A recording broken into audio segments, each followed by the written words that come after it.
every night she sneaks out to pray to the Jewish God, which, means she's so good.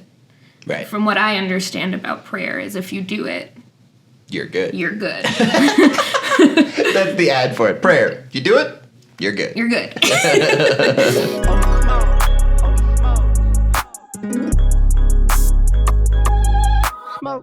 Just this is right after Thanksgiving. And this is going to come out so far after Thanksgiving. People are going to be like, what? Like, there's a Christmas tree right there for reference. Right. But yeah, it's just the same plate every time, and I love it every time. Because people talk shit about the turkey. They say it's a dry meat, and then you need the dry meat because everything else on the plate is soaked in butter. So wet. It's a wet plate. It's a wet plate, so you're kind of like, oh, thank God. This is not. That's what we're thankful for. Exactly. Is a brief respite from the absolute butter bath that's going on. Stuffing. You got the sweet potatoes soaked in sometimes maple syrup even. Yeah. You need a respite of just okay, this is like a normal bite. Yes, I'm not going to drown in this bite. Yeah. So what kind of school did you go to? I went to a private school in Nashville, and weirdly all the Jews went there, so it wasn't a religious school, but everybody was there. So sometimes my fun fact is I went to 33 bar mitzvahs between 7th and 8th grade. It's the only thing I guess they all happen at the same age. Yeah, so that's a busy, what is that, summer or just during any time? The whole year, 7th and 8th grade, because it's bar and bat mitzvahs are 12 and 13. I wonder, are they competing for wedding venues? Booking, where do you do these? They're in hotel, ballrooms, if people belong to country clubs, they'll do them there. Yeah. But I think those are also places people get married, so I feel like they're shit, there's a fucking kid in here this weekend. There's grown women being I got ousted by a 13-year-old boy? Exactly. What the fuck? Exactly. So, that was really the social scene, and then they would all do, there's, youth groups for Jewish kids, BBYO, and then, I don't remember the girl one because I wasn't in it because I just didn't. They're join us, and I was it's too far away. Even as a middle schooler, you're that's a long drive. My mom's not gonna make that drive. Sorry. Were there any memorable any memorable ones? I feel like you're such an awkward age to have a big formal event around you. Truly the worst time to be hey, put on a dress and dance with a boy, and I'm what?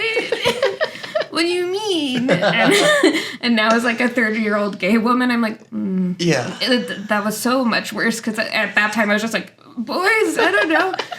You're it's coming, it'll come. I'm sure I'm going to like them someday. I mean, who would like, he's 13, who would like him? It'd be gross if I liked him, so it's coming. He's a child. I'm probably a man if I was a woman. If I was a woman. We're children. That's why. They do this dance called Snowball, and I don't know if people do this at other events. Never heard of this. And I don't know if it's Nashville specific, because I feel I've asked other Jews and they've been what are you talking about? And I'm awesome. Snowball. Where it starts with the bar or bat mitzvah, girl or boy, and then they pick somebody to dance with. Okay. So your dream come true.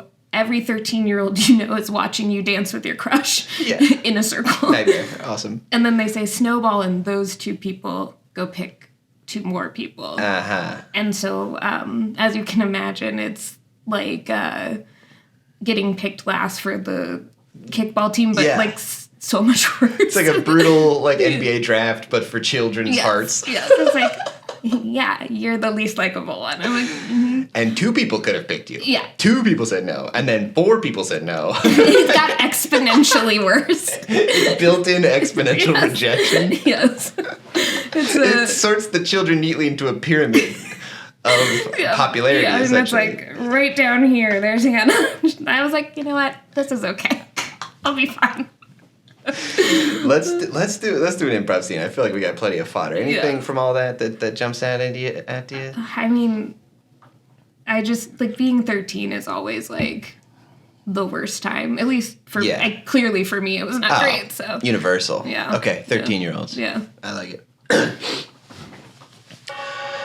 Oh, hey, Hannah. Oh, sorry. Did I startle you by your locker? I'm startled easily. I am as well. We have a lot in common. Whoa. Sorry. That was really forward of you. I'm very sorry. We have nothing in common, actually. You don't even play... do you play games? You're a gamer? Yeah. Okay, we have a lot in common, unfortunately. Yeah. You going to the big dance this weekend? Yes. I find myself unaccompanied at this time. Whoa. Sorry. What a coincidence. Another thing we have in common. Fascinating. I'm sorry if I've been told that my approach is somewhat stilted and formal. Honestly, I appreciate how forward you are because I don't always understand what people mean by what they say. Well, I would like to be very clear and straightforward is that I would like to not go to the dance alone and rather be with you at this time when the dance occurs, which is not now. Not now. No, now I can't go to the dance now, but when it occurs, I would enjoy going not by myself but with you. Excellent. I wouldn't want to make you late to pre-calc. Thank you. Forgive me, I'm congested. Me too. Do you want to use some of my nose spray? Please. Was I supposed to tilt my head to one side or the other? No, you did it perfectly. So did you. Thanks. Oh, you brushed the snot from my from my upper lip. That was beautiful. Wow. You have a burgeoning facial hair growing there. We cut to two of the teachers watching this. Oh, Jesus. Oh, Jesus, this one's weird. This is a hard one to watch. You know, I knew each of them were weird individually, but it's so much worse when they're together. Should we have stepped in to prevent this? I feel like they're going to make it either a serial killer or a president. This goes all the way. It's not our problem. Not our job, not our problem? No, not in our classroom right now. I'm just thanking God I'm not going to be the chaperone because that's going to be, imagine them slow dancing. It'd be like, you want to step to the left? Yeah, we better warn Jerry. Poor sweet Jerry. Jer, get over here. Jer. I see them. See them too? They're going. They're going. It's as we feared. It's what we've been talking about in the lounge. Code, what would be their celebrity couple name? It's Ronnie and Hannah. Code Rana. So, you don't want to be there, Jer. Yeah. We should get, we just wanted to, yeah, maybe you get, obviously we're not going to do it, but. No, if you call in sick, I will not come to your rescue. We're just saying, we're kind of calling dibs on not bailing you out on this. But we are saying that you should bail. So, Jer, why are you crying? Jer. Not again. Oh, you wiped a tear from him. That was nice. Folks, it's Holy Smokes, where we smoke weed, tell Bible stories. I'm Scoochie Boochie. Hannah Baker's here. Thanks for doing this show. Thanks for having me. How you doing? I'm all right. Hell yeah. How are you? Great. Like we didn't already say all that. Yeah. Let's tell a Bible story. What do you got? You want to go first? Sure. All right. Okay. My story is not technically from the Bible. It's not in these. It's not in those. It's not in your classic Protestant Bibles. Don't even try, but it is on BibleWise.com. Hell yeah. What book is it from? The book of Judith. Judith, which if people don't know is from the Apocrypha, which is like the director's cut. Yes. Do Catholics fuck with it? I think a little bit. Maybe. They a little bit. I'm saying this like I have any idea. Yeah. I don't know. Yeah. So this is fresh for both of us. Yes. I don't think I've ever heard this story. When you said it, I was like, you texted it and you're like, I don't think I've heard of this at all. So I'm excited. You've probably seen a painting of it in some, like it's become a very... it's in art. Yep. Yes, it's become a very famous image for artist Judith and Holofernes. Something that I found out when I was reading about this is that even though it's the book of Judith, she doesn't show up till chapter 8 of 16 chapters. So she's truly halfway through. That's why they call her Halfway Judith. Exactly. I lit the story lamp for you. Oh, thank you. It's pretty nice, right? It is. The light bulb is so fun. Yeah. Shout out to Uncle Nate's flea market store. I got the bulb there. This was Maya's lamp, but yeah. Pretty good. That's your bulb. My That's bulb. What's I want to take full credit for the bulb. So, the first half of the book is really just there's a war. Sure. Like men do. Tell me about it. They love war. the person doing the war is a name I couldn't even begin to try to pronounce. Nebuchadnezzar? Yes. Oh, yeah, he's in, Daniel in the Lion's Den, I think, if it's the same king. Yes, I'm sure it is. Nice. This is why you're the expert. And that's another weird thing about growing up, Christian, is that, I know how to say Nebuchadnezzar. Right, why would a 30-year-old in 2024 know how to say that? I'm just there's so many letters in it. It's a huge score in Scrabble. Exactly, and now I know it, and now I'm Nebuchadnezzar. So Nebuchadnezzar. He's doing a war. Military exploits in, I won't get into it, but essentially what is now Palestine. And so they're, having a war forever. The Jews are not doing well. It's not going great for them. Uh-huh. And so they're all like, what can we do? Sure. And Judith, who is a widow, it's important because she hasn't taken off any of her mourning outfits in the 3 years. Mourning with a U, not like yes, her not oh, good morning. Not her brunch fit. Exactly. Judith has so many brunch fits. You would not wearing them. She's not wearing them, and so they, she's been mourning her husband with a U, and she knows that she can go talk to the king and convince him. To stop fucking up. Stop fucking up Israel, the Jews. Cool. She's like, I have a plan. So she changes out of her morning clothes, out of her brunch fit, and she dresses up really beautifully, and everyone's like, oh, she's the hottest woman named Judith I've ever seen. The only sub 70-year-old Judith that I've seen. Exactly.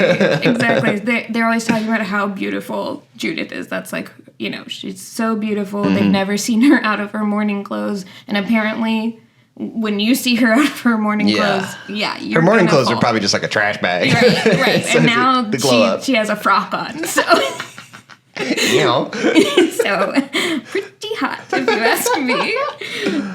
And so she goes over to the army and she's like, I can help you. I have all this information for you, and I'm going to help you beat the Jews. And they're like, I don't know if I believe you, but you're so hot. She's I'm horny for victory. Exactly. And they're like, same. And they're like, come on in.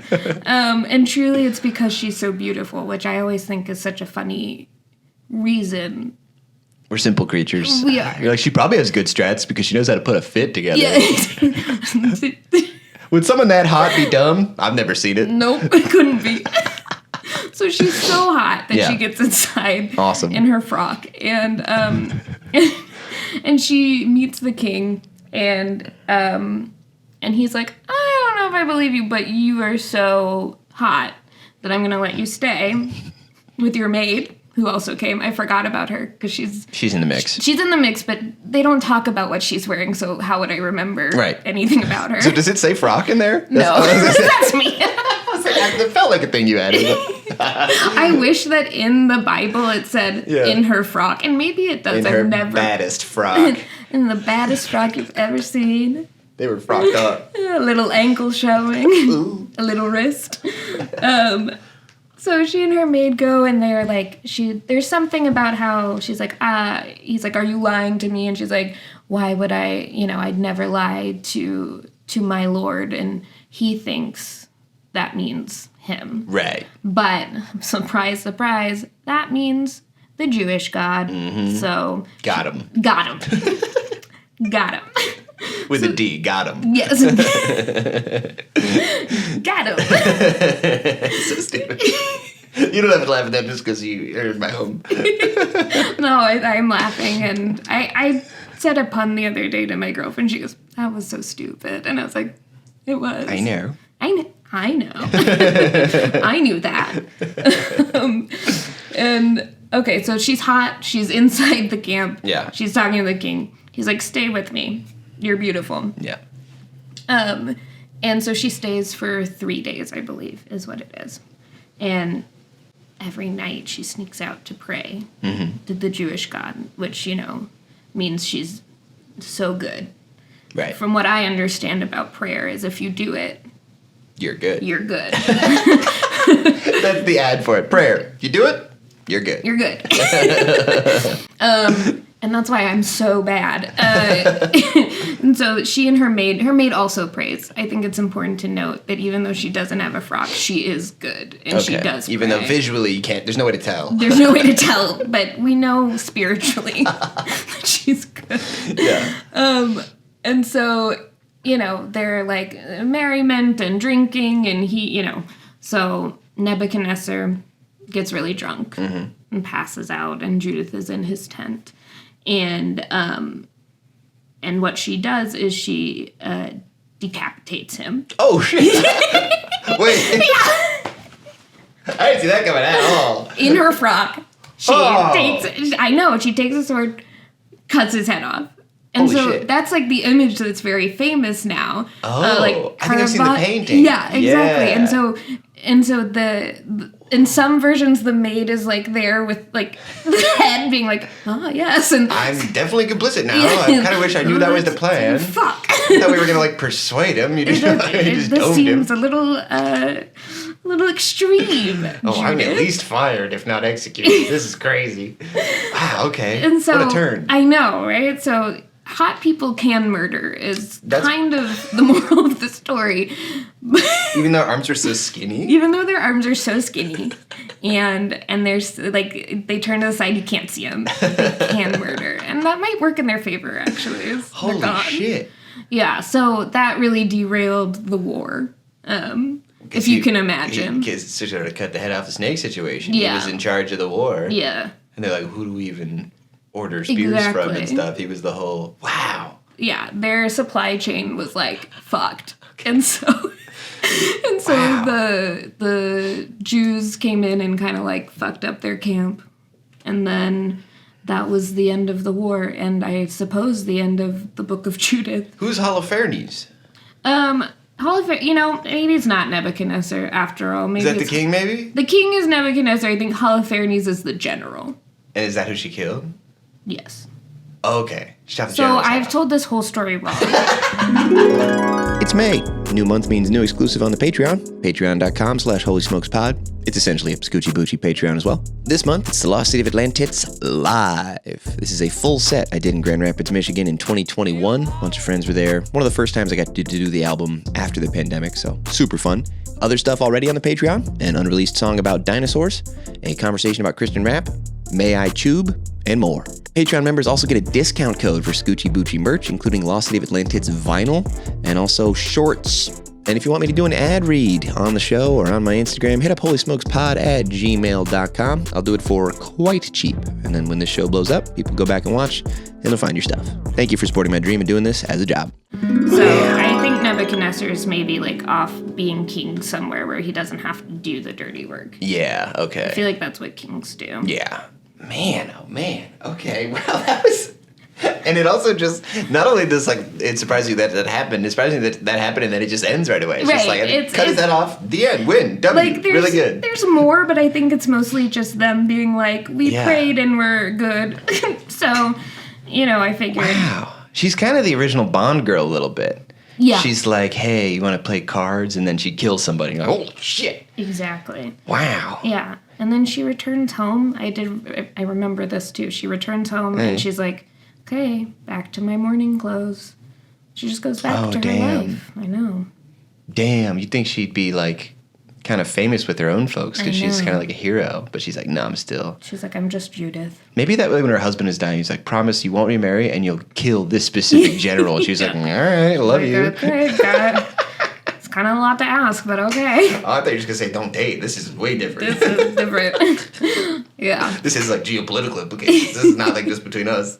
That's wild. So what led you to this story? I've always like been drawn to the painting of it. I was like a big. Is she like holding it? Yeah, she's like holding it, and there's lots of different interpretations. So sometimes it's like very active, and she's mid decapitation. Yeah. Sometimes she's already done it, and she's the maid is there to spatchcock and help prepare. So there's more crispy parts. Exactly.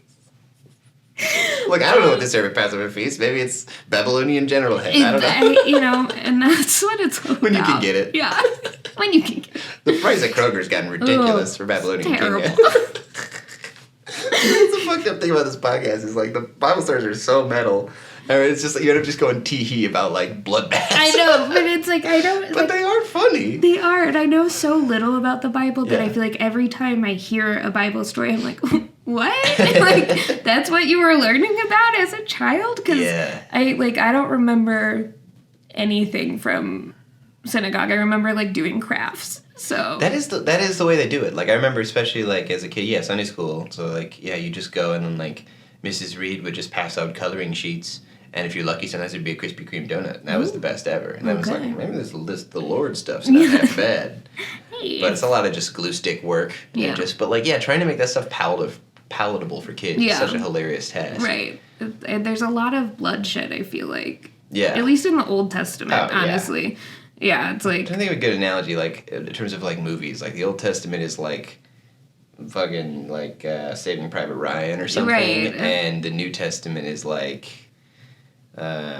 more like a drama. There's a lot more like hard stuff. Right. But still some blood. There's pain, physical pain, and then there's emotional pain. Yeah, it's like an A24 movie or something. It's like, there's like a couple beheadings, but it's mostly chill. Yeah. It's not that many though. It's like one is really stylish. They cut away from it. You know? Like the ratio is fine. Yeah, so you knew how the story ended because you knew the pain. I did, yeah. And so that was kind of what... Like, why'd she do that? What's that about? What's that about? How'd that happen? And so she's really a symbol of, like, female empowerment and, fighting against the man, and all the ways that, we talk about. That you and I personally talk about. in our long chats. In our long chats about feminism. I was like, oh, by the way, I have a podcast. We should do that. But I was like, our chats. We need a respite from our long feminist chats. Yes. So, I think she's pretty badass, but I also think that, personally, think war is very funny. It's not. It's not. It happening is no fun, but as a concept. The concept of being like, I'm mad, so I'm just going to go, I'm coming over. It's like, what? I'm mad at you. Much history. I'm gonna come over there. I'm gonna be in your space. I'm bringing out a lot of guys. Yeah, I got a lot of guys that are mad too. Or at least I've made them mad at something. They like me enough to be mad. I feel like there's a scene somewhere in just the idea of like using hotness to achieve unbelievable goals. Incredible. Something like that? Yeah. Okay, absolutely. Cool.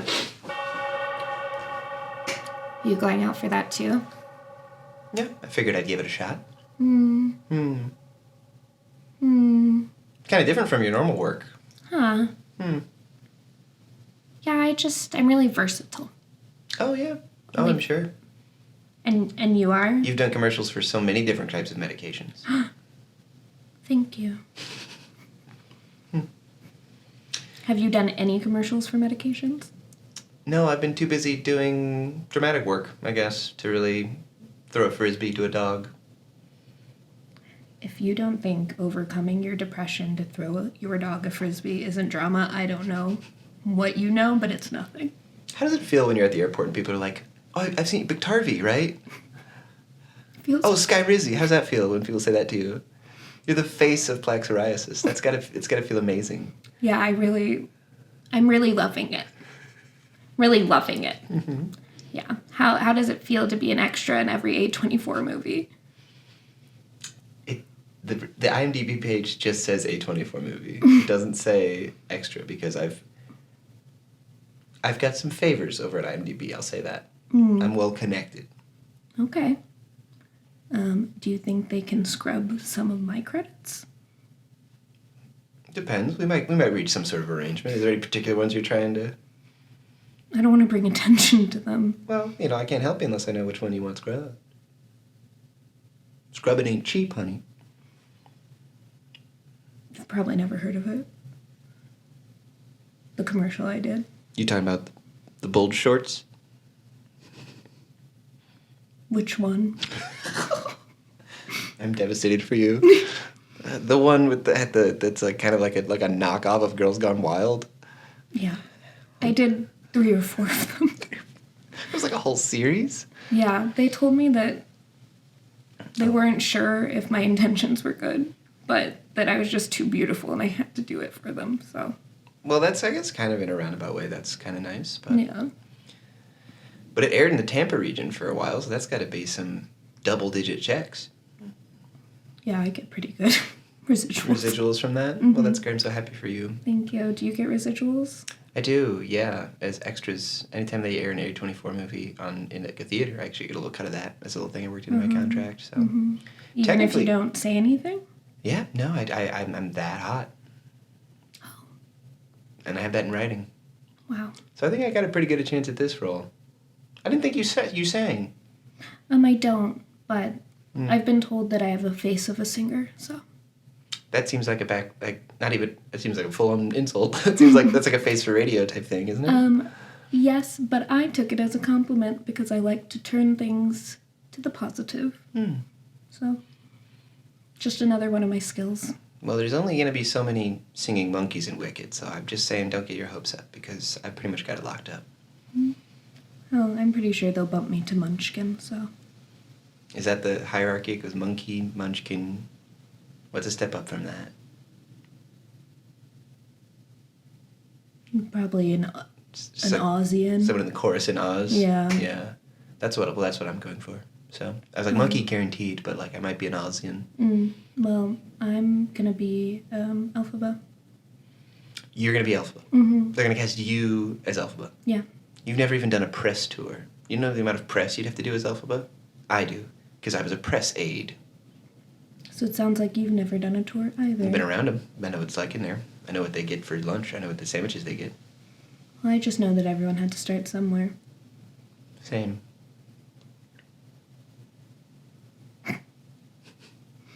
Anyway, good luck in there. Good luck in there. La la la la la la la. Sorry, I'm a bit congested. We'll be right back. Hell yeah.